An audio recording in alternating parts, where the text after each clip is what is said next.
Choshev Rabbonim, Rosh Hashivas, Tayra Yidden, members of the press, friends, and fellow protesters. We're assembled here this afternoon because the homeland of the Jewish people is under attack. The homeland of the Jewish people is currently attacked by vile enemies who would see it destroyed. And we're here this evening to speak up for the defense of the homeland and to protect it from those who seek its destruction. The homeland of the Jewish people is the Torah HaKadoshah. Jews have no nationality and no nation state because unlike all the other umos who exist because of a common land, language, or culture, we were a proud people, proud to be the custodian of the eternal book of books, proud to live our lives morally and in dignity and in conformance with the Ratzon Hashem. We had no aspirations to be great warriors, win Nobel Prizes or golden medals. We were proud to be pious, scholarly, and moral. We were proud to be Jews. When we prospered, we were proud, and when we were persecuted, we were proud. Especially when we were persecuted, we were proud because then we were proud that we were not our persecutors. We were proud that we were the oppressed and not the oppressors. When we were persecuted, we thanked Hashem every day that we were prophets and not persecutors. But there were those who were not proud. There were those who were ashamed. They loved the lifestyle of the anti-Semites. They envied their power, their ruthlessness, their tanks, and their planes. They were ashamed that a Jew is a Torah scholar and not a soldier. They were ashamed that Jews named their children Yisrael Meir, Velvel, or Yoeli, and not Nimrod or Omri. They were ashamed that the Jews would rather celebrate finishing a Masechta and not win a scholar championship, a soccer championship. They were ashamed that the Jews would rather invent a new pshat and a toisvis rather than a new form of martial arts. They looked at the Jew the same way the anti-Semite did. Ugly, despicable, weak, and shameful. They looked at the Jew the same way, if we could imagine, the way a gorilla would look at a Jew. Pale, weak, and worthless. They were Jewish versions of the anti-Semites. They hated Jewishness, and they hated Jews. They hated Judaism, but they could not live amongst the anti-Semites because the anti-Semites persecuted them too. Poor Koifrim. Whatever shall they do? Their solution was Zionism. Its goal, to destroy all that makes the Jews in their eyes so weak, so despised, to destroy all that makes the Jewish people so Jewish. They diagnosed what they called the Jewish problem, and they decided that the source of the problem is Judaism, the religion itself. If only we could get rid of Judaism and be more like our persecutors, our lives would be so much better. But don't believe me about this.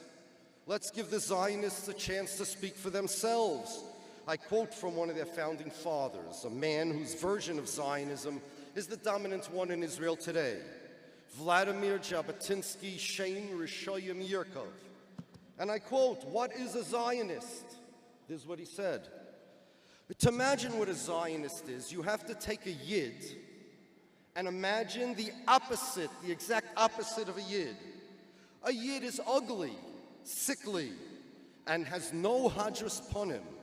Therefore, a Zionist has to be beautiful, have massive shoulders, vigorous movements, and shades of bright color. Because a Jew is despised, the Hebrew must be charming. Because the Jew is disgusting to everybody, the Hebrew should be lovable. The Jew is submissive. The Hebrew has to know how to command.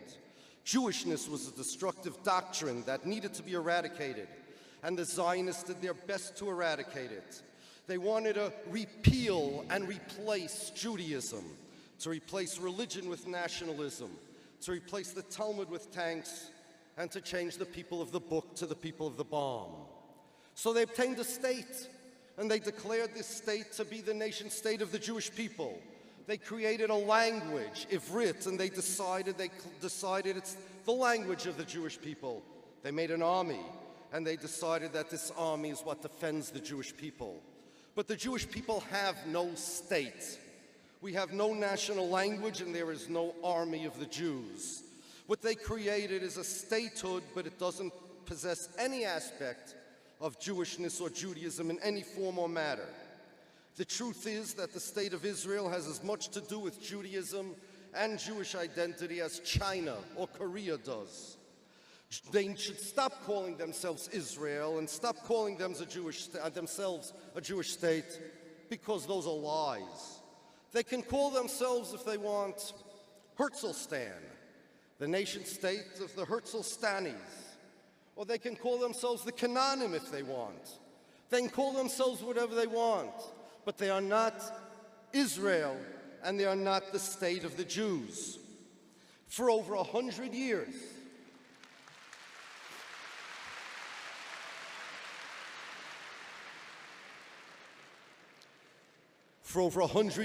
this assault on our identity has raged, and the Zionists have used many ways and means to repeal and replace Judaism. But the strongest weapon throughout the years that they've used was indoctrination, propaganda. And the strongest tool of propaganda is their army. The Israeli army is not merely a military organization. Israel set up its military to be an indoctrination camp for Zionist ideology.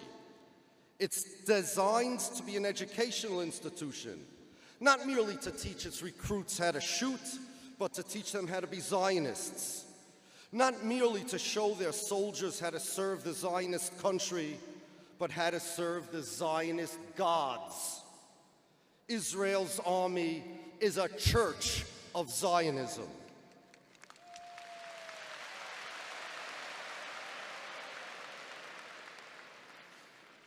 Ben-Gurion called the Zionist army a melting pot. He said it was designed to, quote, clean, refine, and purify the Jews of their, quote, foreign garbage. It sounds more like a rehab than an army to me, and indeed is a rehab. But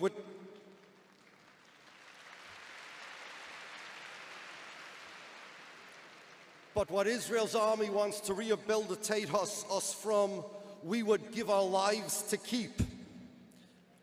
The IDF Officers Training Manual was found to include lectures on the following topics. 1, what is Judaism? 2, is Judaism a religion, a way of life, or a constitution of a nation?